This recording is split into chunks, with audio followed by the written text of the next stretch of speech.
하느니라 하시니라. 아멘. 할렐루야. 지난 일주일 평안하셨습니까? 우리 같이 한번 인사 나누실까요? 옆에 분들하고 또 가까이 계신 분들하고 참 세월이 빠릅니다. 그렇게 한번 인사를.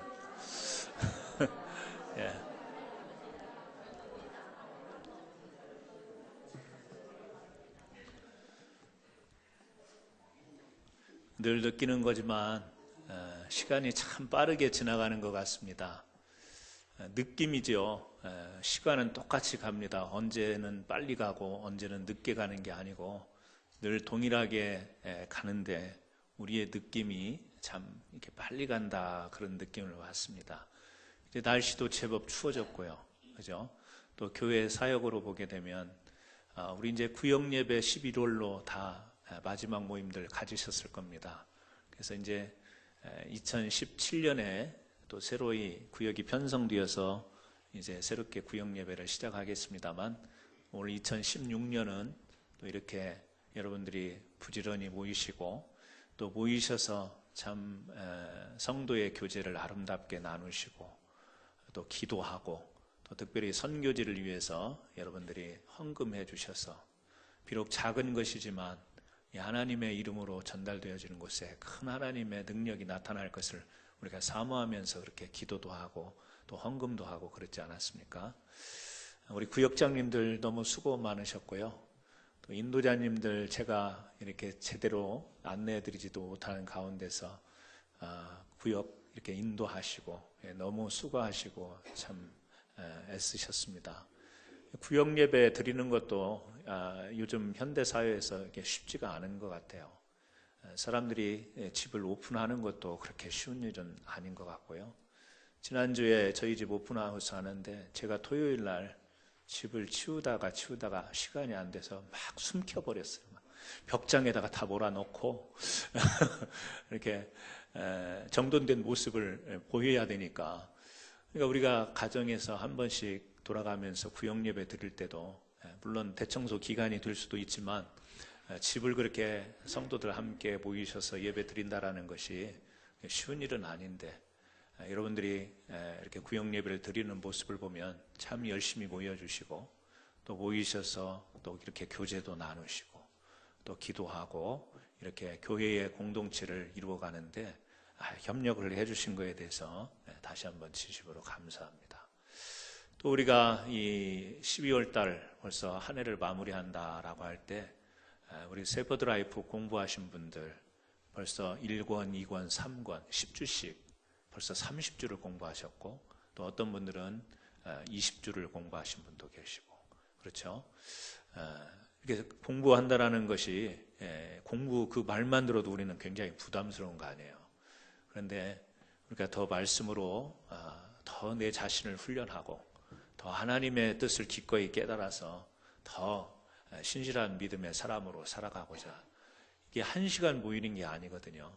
일주일 동안 책의 문제도 풀어야지, 성경도 찾아야지, 최소한 3시간, 4시간은 이렇게 투자해야 공부할 수 있는 그런 프로그램인데도 불구하고 많은 분들이 참여를 해주시고 또 마음은 있지만 또 시간이 맞지 않아서 형편이 여의치 않아서 참석하지 못한 분도 계시리라 생각이 듭니다. 이 과정을요 마쳤어요. 이제 영어반은 다음 주 한 번 더 남긴 했지만, 그래서 26분 가량이 이렇게 참여하셔서 계속해서 화요일, 또 수요일, 목요일, 토요일 계속 주중에 4번씩 모여서 이렇게 공부하신 여러분들에게 다시 한번 격려를 드리고 싶습니다. 참 잘하신 일이에요. 어렸을 때 초등학교에 그 노트에 숙제를 내면 선생님이 참 잘했어요 이렇게 빨간 글씨로 써주던 기억이 나는데 참 잘했어요. 잘하신 거예요. 감사드리고요. 또 우리 남녀 여선교회도 오늘 주부에 나갔습니다만 이제 다다음 주에 또 우리 회장 선출이 있겠죠. 올 한 해 또 수고하신 우리 남선교회 1남선교회, 2남선교회 회장님 또 임원들께 감사드리고 또 우리 여선교회 수고하신 회장님과 임원들 그리고 회원들께 감사합니다. 우리 선교회가 없으면 우리 교회가 그 안고 없는 찐빵이나 마찬가지죠. 남녀 선교회가 이렇게 잘 받쳐주기 때문에 교회에 우리 복음적인 이 사역을 감당하지만 사실은 그 복음적인 사역을 감당하기 위해 부수적인 일들이 너무 많이 있는데 우리 남선교회, 여선교회가 그 일을 다 받쳐주시잖아요. 또 제가 목회하는데 이 모양 저 모양으로 아주 이렇게 서포트 해주셔서 올 한 해도 참 감사하다. 남선교회 우리는 한 일이 별로 없는 것 같은데 그렇게 생각하실 수도 있지만 여러분 남선교회 그 존재감 자체만으로도 우리 교회가 얼마나 든든한지 몰라요. 이 교회에 이 남자 성도님들이 딱 이렇게 계신 거하고 그렇지 않은 거하고 무슨 그 남녀 그 비율을 뭐 따져서 이렇게 이야기하는 건 아니지만 아까도 세월이 빨리 가는 그 느낌처럼 이 교회에 들어와보면 그 느낌이라는 게 있거든요.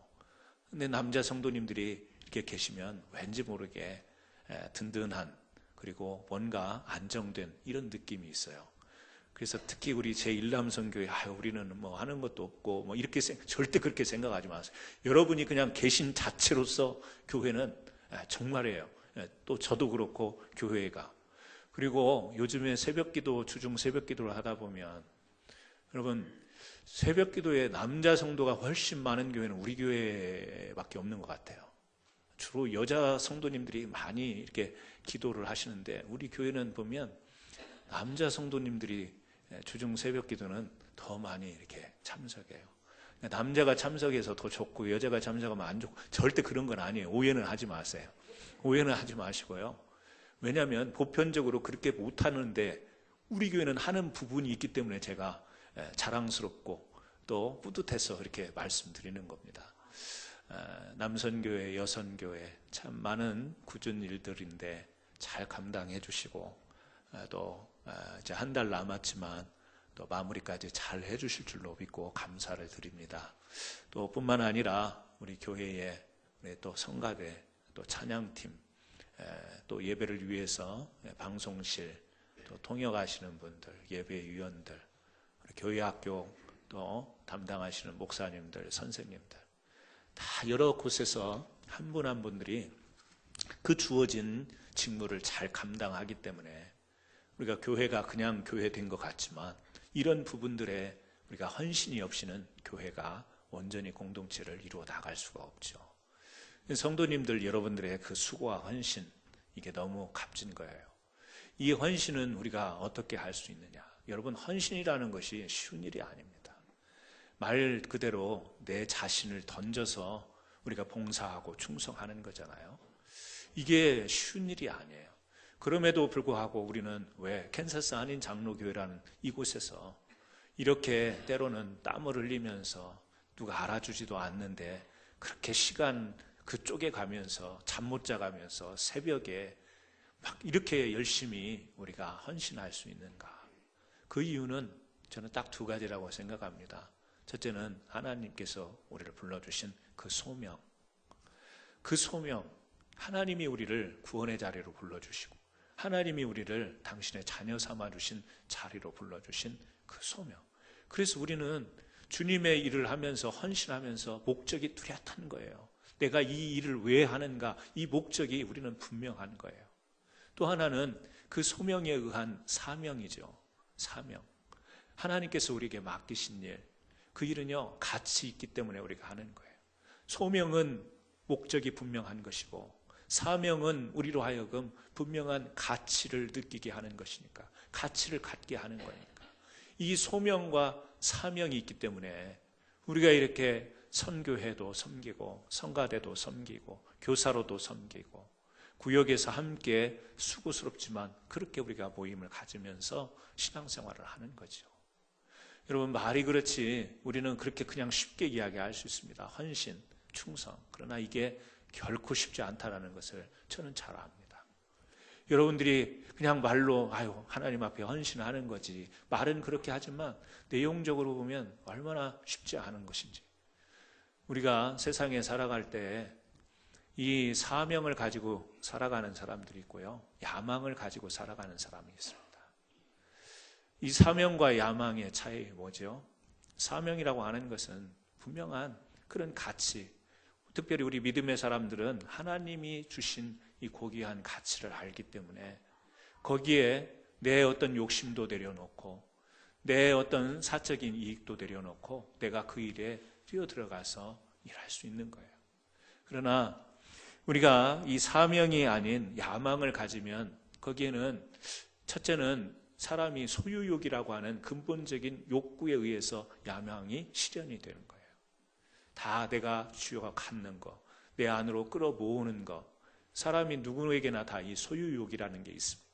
하지만 이것이 점차 이 정도가 더 양이 안 차는 거죠. 계속해서 우리가 그 소유욕을 갖다 보면 사람이 야망으로 가게 되는 거예요. 야심을 품게 되어 있고요. 그리고 이 소유욕뿐만 아니라 이 유한한 것에 대한 탐심이라는 거죠. 명예가 나쁜 게 아니에요.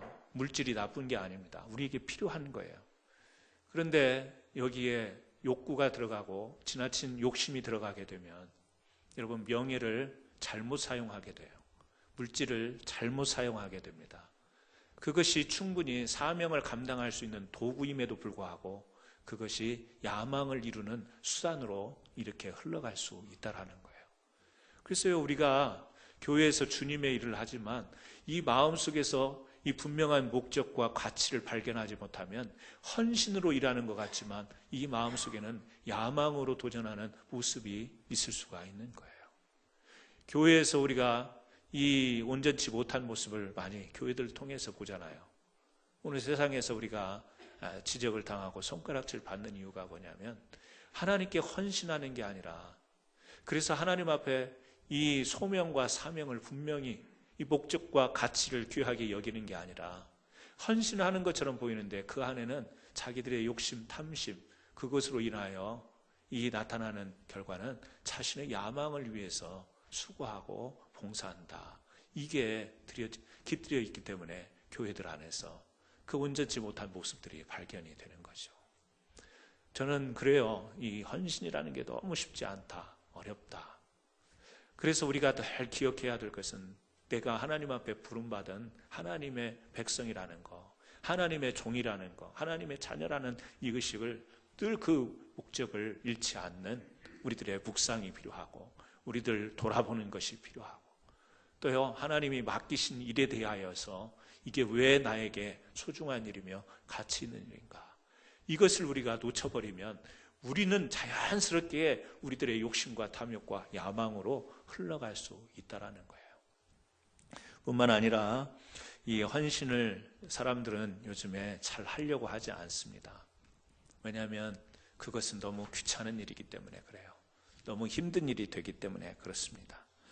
그런 가운데서도 우리가 헌신의 이유, 사명이 있기 때문에 가치를 느끼기 때문에 그렇습니다. 다른 말로 이야기하면 가치 있는 일은 결국에 헌신을 통해서 이룰 수 있다.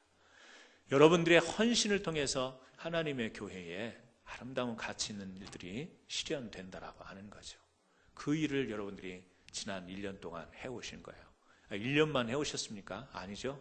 믿음을 갖기 시작한 때부터 평생을 그렇게 해오신 겁니다.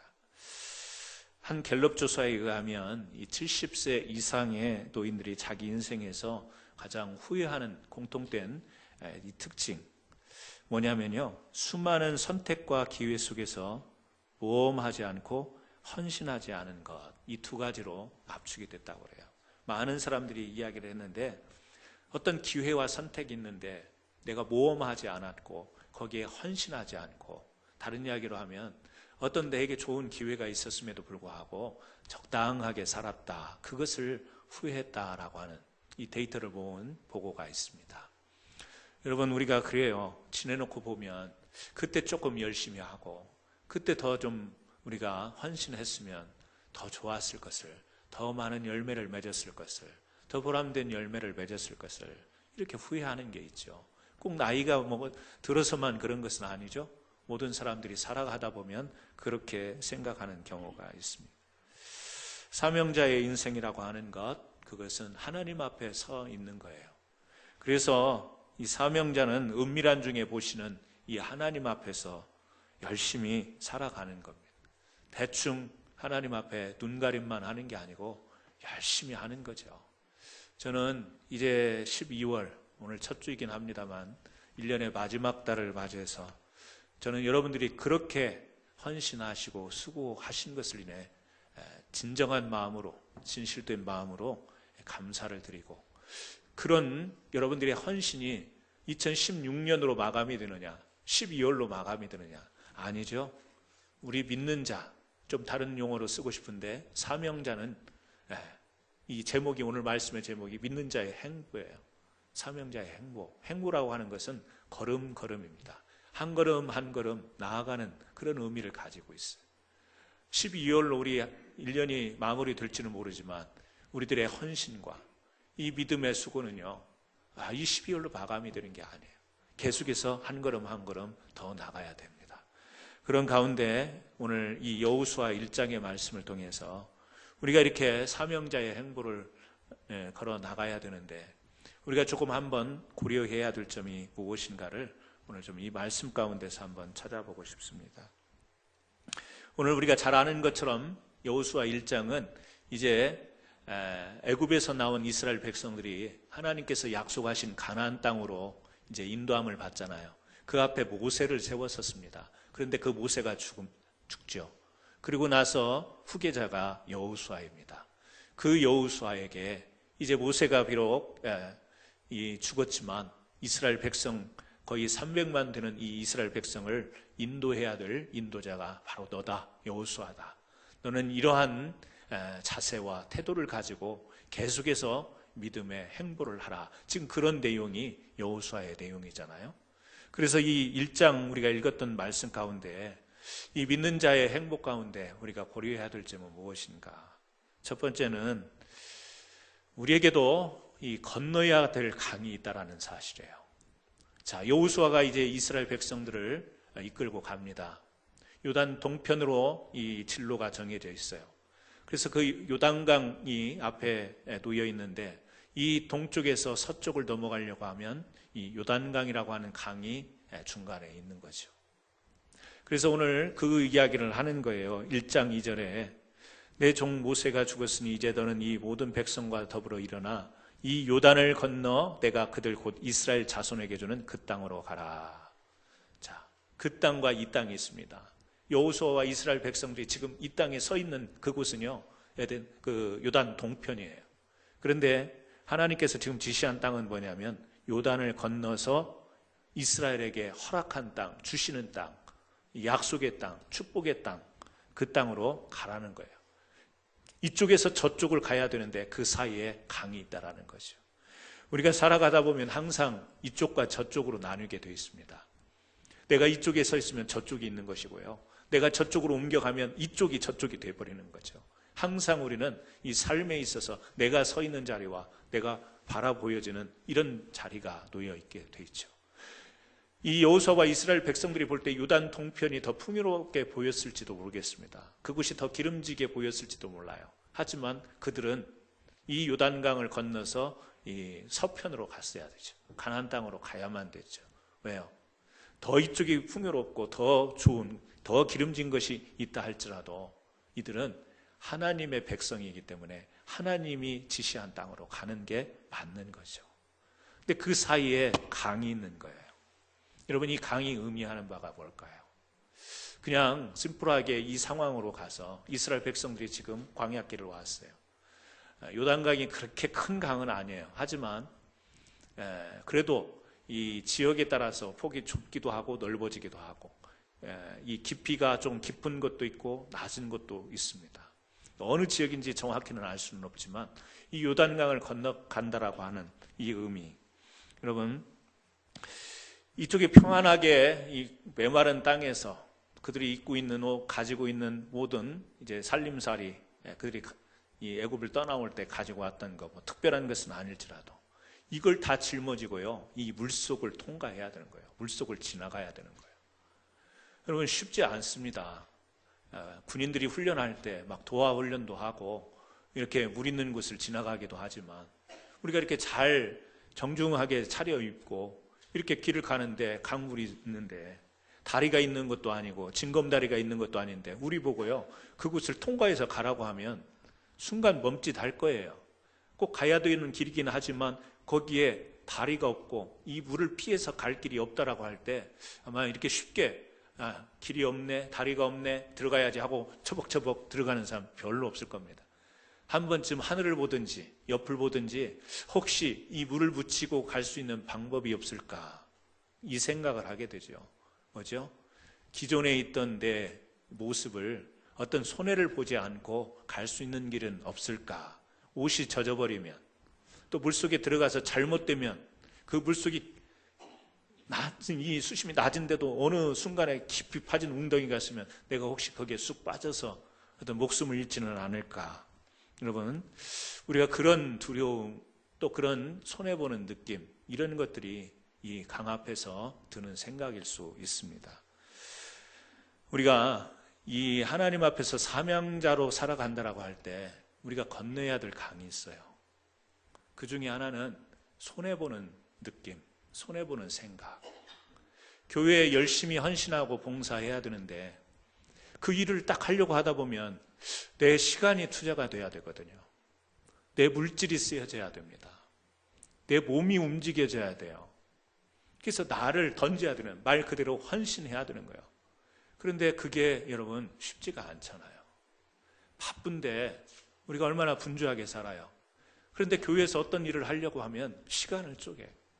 그래서 시간을 못 내면 밤 늦게라도 와야 되고 어떤 때는 새벽에도 와서 그 일을 감당해야 되고, 피곤하기 때문에 그 바쁜 와중에 내 자신을 꾸미는 것도 내가 제대로 못하는데 그 시간을 또 쪼개고 쪼개서 교회에 나가서 주님의 일을 한다고, 이 말은 우리가 명분은 있지만 그 일을 하는 데 있어서 결코 쉬운 일이 아니에요. 우리에게 그렇게 유익이 되어 보이지 쉽지 않죠. 시간, 또 물질, 또 내 몸이 따라줘야 되는 이러한 것이.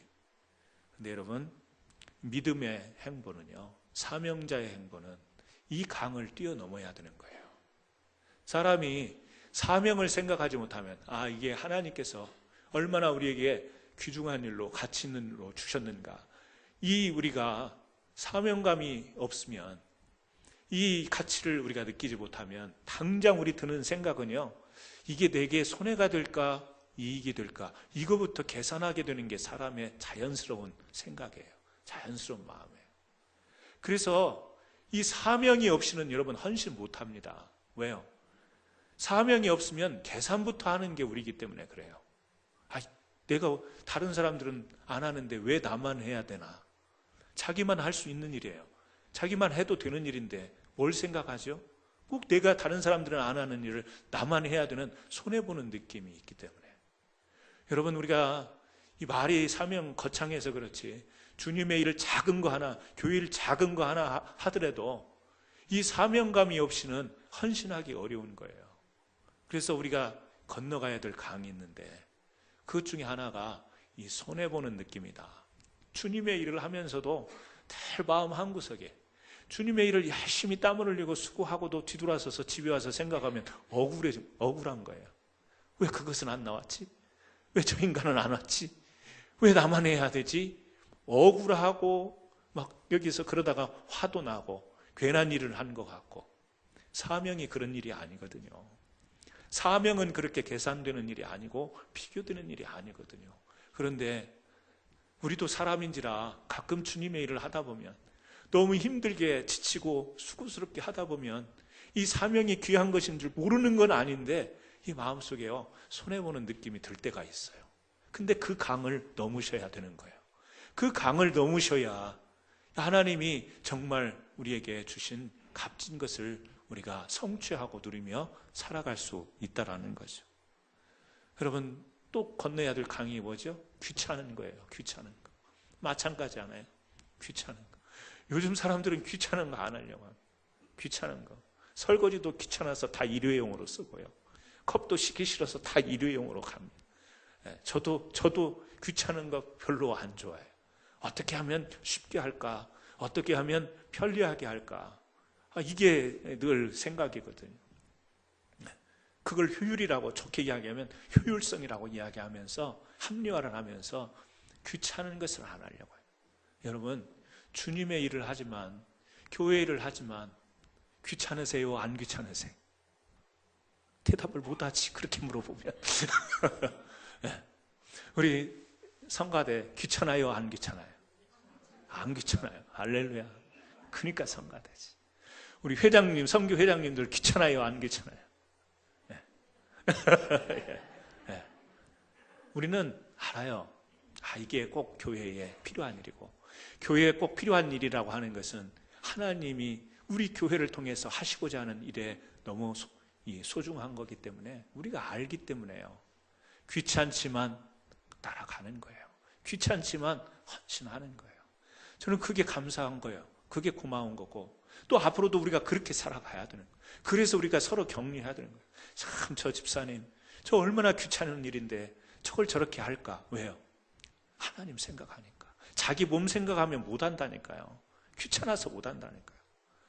하나님 생각하니까.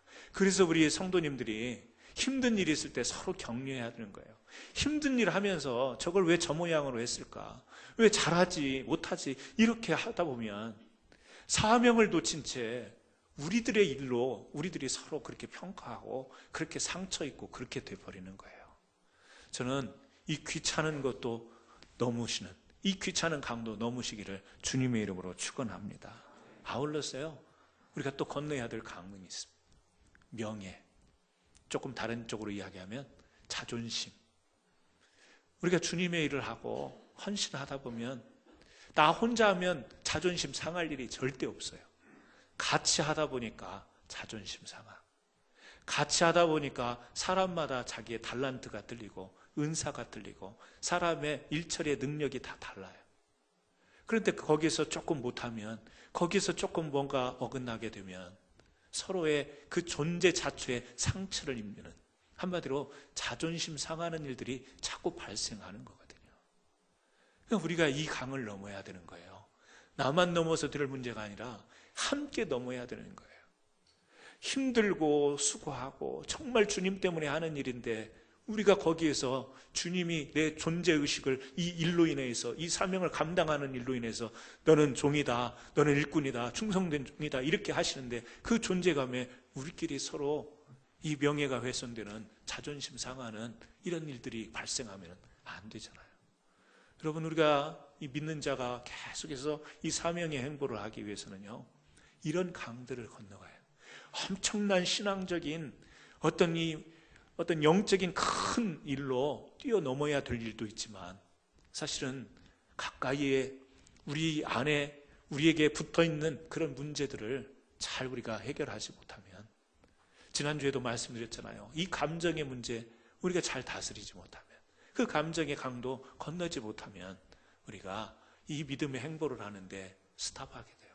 더 이상 못 걷겠다. 자존심 상해서 더 이상 못 걷겠다. 너무 귀찮아서 못 나가겠다. 너무 힘들어서 못 가겠다. 우리가요, 믿음의 행보를 스탑하게 되는 일들이 생기는 거예요. 사랑하는 성도 여러분, 올 한 해 여러분들이 참 사명자의 행보를 계속해서 내디뎌 주신 것에 대해서 감사를 드리고, 그럼에도 불구하고 우리는 앞으로 계속해서 나가야 되는데, 혹시라도 작은 강, 큰 강이 위험한 게 아니에요. 접시물에도 빠져 죽는다는 이야기가 있습니다. 큰 강이 문제가 아니고 작은 강에서도 우리가요, 이것을 넘어야, 우리가 이 강들을 넘어야 계속해서 하나님이 약속하신 그 축복의 영광된 자리로 나갈 수 있는 줄 믿습니다. 두 번째는요, 우리가 계속해서 믿음의 행보를 갖기 위해서는 가져야 할 마음이 있죠. 1장 6절에 나오는 말씀이죠. 1장 6절에 이렇게 말하고 있습니다. 강하고 담대하라, 그런 말을 해요. 또 7절에 보니까 오직 강하고 극히 담대하여, 우리가 너무 잘 사용하는 말이에요. 강하고 담대한 이 마음을 우리가 가질 때 우리는 계속해서 믿음의 행보를 내디딜 수가 있는 겁니다. 이미 하나님께서 이 가나안 땅을 이스라엘 백성들에게 허락을 했어요. 하나님이 허락한 땅이에요. 그들이 그곳에 들어가면 차지할 땅이에요. 그런데 아무런 장애가 없었느냐, 아무런 방해 요소가 없었느냐? 그렇지 않았죠. 허락하신 땅이지만 그곳에 지금 이 이스라엘 백성들이 온다는 소식을 알고 철저하게 무장을 하고 서 있는 이 지역에 도착해 있던 그 사람들이 있었습니다. 이스라엘 백성과 싸우기 위해서 칼과 창을 들고 기다리고 있는 사람들이 있었다라는 것. 약속의 땅에 들어가기 위해서 하나님이 하시지만 그들은 그 가운데서 부딪힌 일들을 하나님의 능력과 힘으로 해결했어야 돼요. 그럼에도 불구하고 마음은요, 불안한 거예요. 하나님이 허락하셨지만 불안한 거예요. 왜? 현실이기 때문에. 이게 우리 신앙의 늘 고민 아니에요? 하나님이 우리의 영혼을 구원해 주셨어요. 말씀을 통해서, 우리들의 믿음의 반응을 통해서 주셨습니다. 우리는 죽어도 살겠고 영원토록 살 이 영생을 얻은 믿음의 백성들이에요. 그런데도 현실을 보면 불안한 거예요. 두려운 거예요. 싸워야 될 그 가나안 땅의 군인들 있잖아요. 창과 칼을 들고 이스라엘 백성 오기만을 기다리며 오기만 해봐라, 이런 백성들이 지금 여리고성에서, 아이성에서, 여러 지역에서 지금 기다리고 있다고요. 그래요. 현실을 보면 우리 마음이 왠지 이렇게 움츠려집니다. 불안합니다. 두렵습니다. 아니, 하나님이 약속하신 것을 생각하면 감사하고 찬양하죠. 우리의 죄인을 십자가의 은혜로 구원하여 주시고 영생의 소망을 주셔서 감사합니다. 허락하신 은혜잖아요. 허락하신 은총인데 문제는 현실로 가면 그렇지가 않다니까요. 현실로 가면 오늘 또 그 영생을 향한 이 믿음의 행보 앞에 놓여있는 싸움들이 있기 때문에 이 싸움을 어떻게 우리가 싸워 나가야 되는가? 피해야 되는가? 아니면 돌아가야 되는가? 아니면 정면 승부해야 되는가? 순간적으로 이런 문제들을 현실 앞에서 갔기 때문에 우리 마음속에요, 두려움이 있는 거예요. 그때 하나님이 주신 말씀이에요. 내가 허락했어. 결과는 너희들에게 주어질 거야. 하지만 그 과정, 그 현실 속에서 마음을 강하고 담대하게 해라. 마음을 강하고 담대할 때 그 하나님이 허락하신 것을 누릴 수가 있는 것이다. 그 말은요, 어떤 이야기예요? 이 말은 다른 쪽으로 보면 순종하라는 이야기거든요. 순종하면 강하고 담대하게 돼 있어요. 불순종하면 사람이 불안합니다. 하나님이 내게 말씀으로 감동을 주시고 말씀을 통해서 내게 메시지를 주는데 내가 그걸 순종하겠다고 하면 현실은 어려워 보이고 현실은 막혀 있는 것 같아도 사람이요, 막 강한 마음, 믿음이 생겨요. 담대함이 생겨요. 내가 현실적으로는 도저히 그것을 향해 나갈 수가 없지만 하나님이 이 내 마음속에 순종하는 마음, 내가 해야지, 어려워도 뛰어넘어야지, 이 마음, 순종하는 마음이 생기면요, 사람이 강하고 담대해지는 거예요. 근데 하나님이 약속을 했는데도 현실 앞에서 내가 이렇게 해가지고 나중에 결과가 어떻게 될까? 나중에 내가 다 책임져야 되는 게 아닌가? 이런 계산을 하다 보면 사람이요, 불순종하다 보면 이 마음이 불안하게 돼 있어요. 여러분 그런 경험하지 않으셨어요? 저는 우리 교회 성도님들이 저를 청빙해 주셔서 이제 캔사스로 오게 됐지만 그 짧은 1주, 2주 사이에 기도하면서 결정을 해야 될 때 제가 가지고 있던 현실의 문제들을 쭉 열거 해놓고 하나씩 따져보니까 불안한 거예요. 캔사스로 간다라고 하는 것이 내가 지금 동안 10년 넘게 살았던 이곳에서 이 사역지에서 다른 사역지로 간다라는 것이 하나둘 열거해 놓고 보니까 개인적인 형편, 사정, 건강의 문제, 모든 식구들의 자녀들의 문제까지 쫙 열거해 놓고 보니까 이 하나하나가 불안한 마음, 두려운 마음이 생기는 거예요. 근데 하나님께서 기도할 때 순종의 마음을 주셨을 때 강하고 담대한 마음, 용기가 생겼죠. 저는 삶 속에서 경험합니다. 제가 경험했기 때문에 성도님들이 또 같은 그런 느낌을 가지고 있을 거라고 생각해요. 내가 이걸 해야 되나 말아야 되나, 이 순종으로 나가지 못할 때는 사람이 마음이 불안하고 두려워요. 그런데 하나님의 부르심이다 확신하고 어려워도 이 문제 저 문제 열거된 문제를 하나둘 부딪히면 앞이 안 보이고 어떻게 될지 불확실히 있지만 그러나 하나님의 부르심으로 순종하고 나가겠습니다 할 때는 이 문제도 뛰어넘을 수 있는 담대함이 생기더라는 거죠. 저는 여러분들이 다 그런 그 경험들이 있을 거라고 생각해요. 그래요. 사람이 순종하기로 작정하면 마음에 담대함이 생겨요. 용기가 생겨요. 저는 우리 교회 사역도 그렇게 돼야 된다고 생각합니다. 하나님의 교회가 다 성도들의 생각이 다를 수 있고 다 여러 가지 방법이 있을 수 있지만 기도하는 가운데 성령의 인도하신 가운데 우리로 하여금 하나님께서 그 부르시는 그 메시지가 있을 때 교회적으로 결단하고 순종하기로 하면 담대하고 강하게 나가야 되는 것이 교회의 모습이라고 생각이 돼요. 하나님이 우리에게 자꾸 사인을 보내시고 감동을 주시는데도 이거 나중에 이렇게 했다가 나중에 나한테 책임이 돌아오지 않을까? 이렇게 시작했는데 결과가 안 좋으면 이 원성이 어디로 갈까? 이런 불안한 마음을 가지면요, 담대하게 나갈 수가 없는 거예요. 저는 목회자뿐만 아니라 우리 성도님들도 다 마찬가지라고 생각해요. 우리 장로님, 권사님, 집사님, 평신도 모든 분들이 다 마찬가지라고 생각해요. 그래서 목회자도 참 중요하고요, 우리 성도님들도 참 중요한데 하나님이 정말 우리에게 주시는 이 사인이고 메시지고 감동이라고 하면 여러분 순종하겠습니다. 교회적으로 보면 어렵습니다. 교회 상황을 열거해 놓으면 이거는 두려운 거예요. 뭔가 챌린지 한다라고 하는 그 자체가 두려울 수 있어요.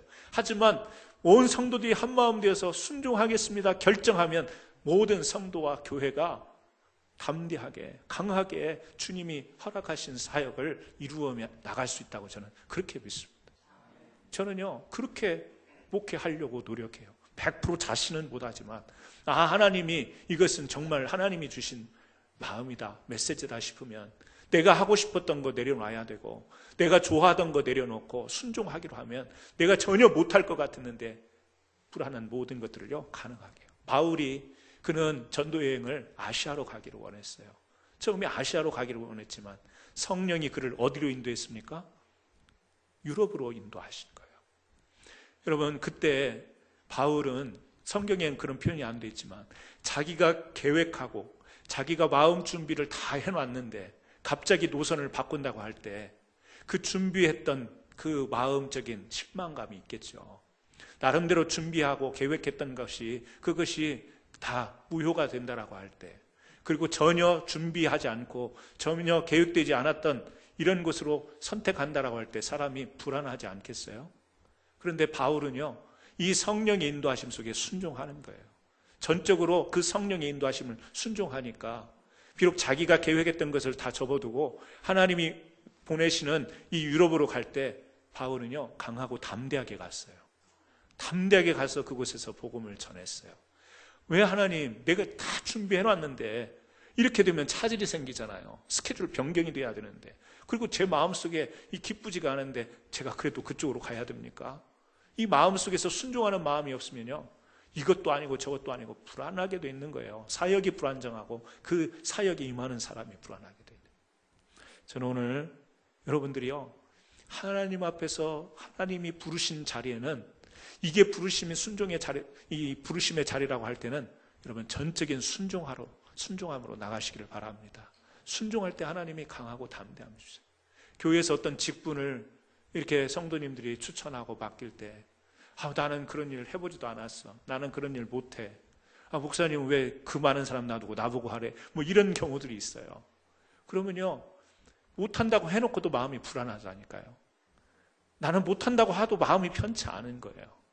그런데 주님이 도와주시면 할 수 있겠습니다. 주님이 함께 하시면, 대부분 우리 많은 성도님들의 반응이 이거거든요.